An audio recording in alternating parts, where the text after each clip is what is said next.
Series টেস্টের মাধ্যমে আমরা কিভাবে একটা রেগুলেটর মাপতে পারি আপনারা দেখেন। এই যে আমরা একটা সিরিজ টেস্টিং বোর্ড নিয়েছি, এটা হচ্ছে সিরিজ টেস্টিং বোর্ডের 2 পিন সকেট। আমরা এখানে 2 পিন প্রবেশ করাইলাম। 2 পিন থেকে যে পেজ লাইনটা বা যে কোনো একটা লাইন আমরা এখানে এনে রেগুলেটরের এক মাথায় আমরা কানেকশন দিব, রেগুলেটরের আরেক মাথা থেকে আমরা নিউট্রাল কানেকশন দেবো। এই যে 2 পিনের যে নিউট্রালটা আছে এই নিউট্রালটা কানেকশন দেবো। আর এদিকে আমাদের সিরিজ ল্যাম্পটা যদি এটা ওকে থাকে এটা জ্বলে যাবে, আপনারা দেখবেন। এই যে ওকে হয়েছে, এই দেখেন আমরা লাইট কিন্তু জ্বলতেছে। আমরা এটা ঘুরাইয়া এটার যে নবটা আছে এটা ঘুরাইয়া আর একটু বাড়াইয়া দিই, দেখেন আর বেশি জ্বলতেছে। দেখেন, ঠিক আছে।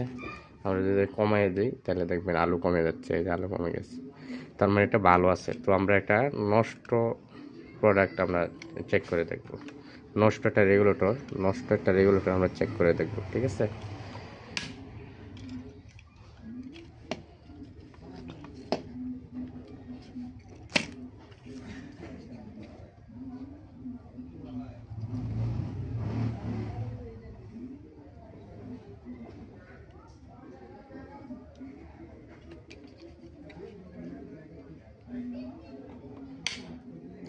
যে আপনারা দেখতে পাচ্ছেন আমরা একটা নষ্ট রেগুলেটর কানেকশন দিলাম, কানেকশন দেওয়ার পরে সেম সিস্টেমে কানেকশন দিলাম, কিন্তু কোনো পরিবর্তন আপনারা দেখতে পাচ্ছেন না, লাইটটা অফ অবস্থায় আছে। আমরা রেগুলেটর বাড়াইতেছি কমাইতেছি কিন্তু কোনো কাজ হচ্ছে না, ঠিক আছে।